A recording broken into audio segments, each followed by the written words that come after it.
We are back on Taking Care of Business on Koerner Radio, News Talk, 1180, 1230, KGEO, 1410, KERI, 1000 KKIM, and 3 times a week across this great nation on the Internet through knookmedia.com. And soon to expand. And our guest, we're fortunate to have, we've had him once before, is political consultant Dick Morris. So, Dick, another question I have on your book. You made a comment in one of the reviews I was reading about it where you said Obama's at war with the Constitution and its checks and balances, and I really agree with that, but I'd like you to expand on that comment. Well, I think that Obama's trying to circumvent all of the checks and balances in the Constitution that make it work. The best example of that is the confirmation process for judges. And for cabinet officials, but mainly judges.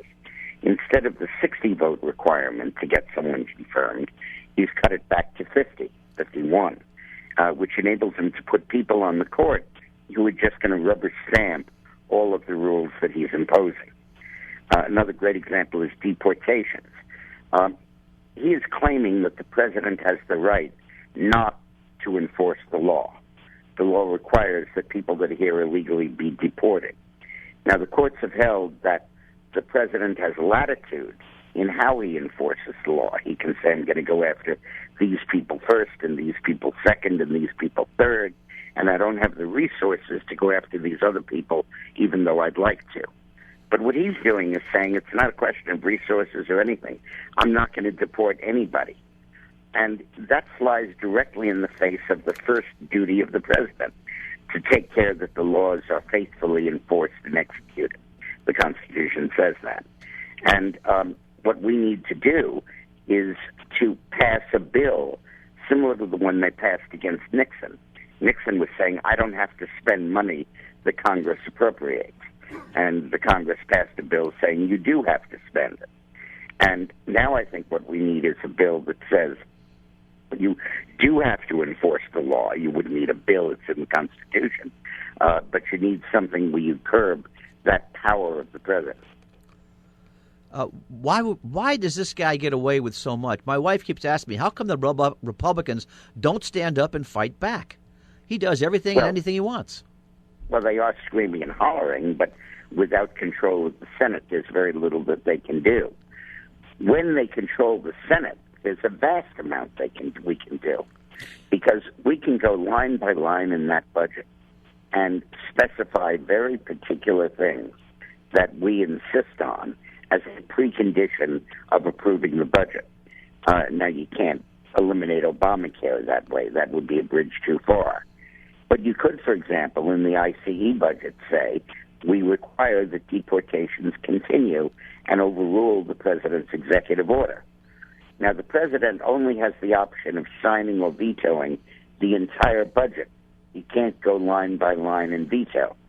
And therefore, as long as you don't make it too hairy and too big, so it gives him an excuse which he can use, if you go line by line and curb a lot of his unpopular policies, you can stop him dead using the power of the budget. You know, the other big problem is that in suing, you need standing. And what's needed here really is a constitutional amendment to give either House of Congress the standing to sue any presidential action that they don't approve of and get immediate access to the Supreme Court. But that would take a constitutional amendment, and we need to do that. Yeah, because this is an issue that's come up before. You just made a great segue for me, Dick. Can we take the Senate next month? Did you see that happening? I think that we will. All the more so because of the developments that have just recently occurred in Canada, where it appears that there is a coordinated assault, probably by ISIS-inspired terrorists, on the parliament in Canada. And 2 days ago, an Islamic ISIS guy ran over and killed one and injured another Canadian soldier.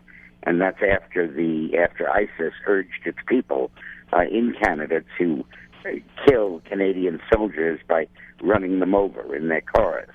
And because they're protesting Canada's working with the United States against ISIS. And this apparently may well be this, as of now I have no evidence, but may well be a terrorist attack. And we have to realize that ISIS is back. It's right here. And I think this is going to become impossible to ignore as a result of this. I think we are going to win the Senate, and I think we'll win it by a decent margin. I think we have a very good chance of winning the 6 seats, and even some chance of getting as many as 10. Wow. But we'll have to see. Wow. We're having a conversation with Dick Morris, the author of a great new book called Power Grab, Obama's Dangerous Plan for a One-Party Nation. You know, Dick, I personally don't see Colorado going Republican, and I don't see Georgia getting the Republican confirmation either at this time.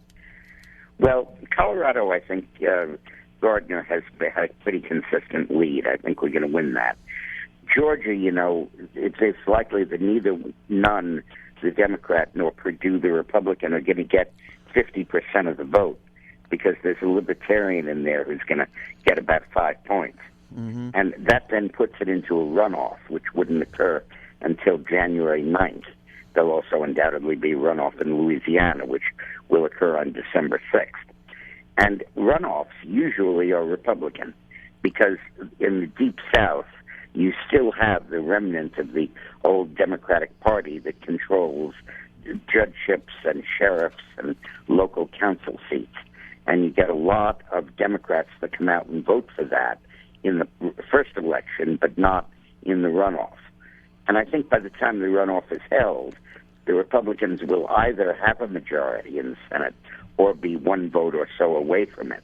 And I think that will also make the election more likely to be a Republican victory. Well, that's my concern about Georgia. I just want to say one other thing. My wife, Eileen, has set up a new website that I urge people to go to. If you guys are at computers now, you might want to look at it, called thehillarydaily.com. thehillarydaily.com. Are you near a computer? Well, I'm laughing because No. I looked at it this morning, actually, before we came in. And good. Dick, you're doing a great job for me here. Another segue here. Do you think, can Hillary win the Democratic nomination? And if she does, can she win the general? Well, I think she's very likely to win the Democratic nomination. Really? Okay. But I do believe that if Elizabeth Warren or someone serious were to challenge her pro-war position and her cronyism with Wall Street could give her serious trouble, and she might, in that case, lose. But at the moment, nobody seems to have the guts to do it. You know, there was in a great... terms of the general election, yeah, I think she can be defeated. Mm-hmm. And I think there are 3 things you have to keep your eye on that are evolving as we speak. The stock market crash, it's down again today. The ISIS attack, if that is what it is, in Canada, and Ebola. And I think that all of those could literally make the Democrats radioactive in 2016. But what difference does it make? What do you mean, what difference does it make? That's what Hillary says. That's why I throw it out. Yeah, right. At this point, yes. what difference does it Yeah. make? Oh, yes. Yeah. Just looking for a Even loophole. if you go back to when she Well, served, thank you, guys. This was great. I really appreciate it. when she served on the Watergate Commission, she got thrown off there for lying. Dick, Yeah, what she did there was that she was on the Watergate committee staff, and the issue came up, is Nixon entitled to counsel? And some of the staff members said, yeah, when we tried to impeach Justice Douglas from the Supreme Court, he was represented by counsel, and therefore Nixon should be. Right. And Hillary got the documents, took them home, and destroyed them. And when they found that out, they fired her. Oh, boy. Dick, one last question before we let you go. Gentleman we met with the other day, and I read an article, you said you think he'll be running again. Huckabee, do you think he'll be taking a shot at a run? I love Mike Huckabee. I do, too. He and I are very close, and he's been a spiritual advisor, and I've been his political advisor, so we pay in kind for each other's services. But I don't think that... I think that he, when he decided not to run in 2008, I don't think he's going to... decided not to run in 2012. I don't think he's going to come back in 2016 and run, but if he did, he would be great. I love him. Yeah, I think so, too. The book, Power Grab, Obama's Dangerous Plan for a One-Party Nation. Dick, thank you so much for the time, and we would love to have you come back. After the election. Thank you. Thank you, Dick. Bye-bye. Thank you. Thanks. So we've got about 30 seconds left, Clay. What do you think? Well, I think it's great, but I wanted to just say I met this young fella who just moved here from New Mexico on the airplane coming back from Phoenix the other day. Ryan Nelson. Ladies, he's 25 years old. He's single. He's a handsome guy, and you ought to check him out. He works for Occidental. Why would you do? What is this? Because he's new to town, and this is my new dating service. Have we turned into a dating service? Yeah. Go, Ryan. On that note, our guest next week for the entire hour is Wayne Roots, which that should be a lot of fun. We'll see you in 167 hours on Taking Care of Business on Koerner Radio, News Talk 1180.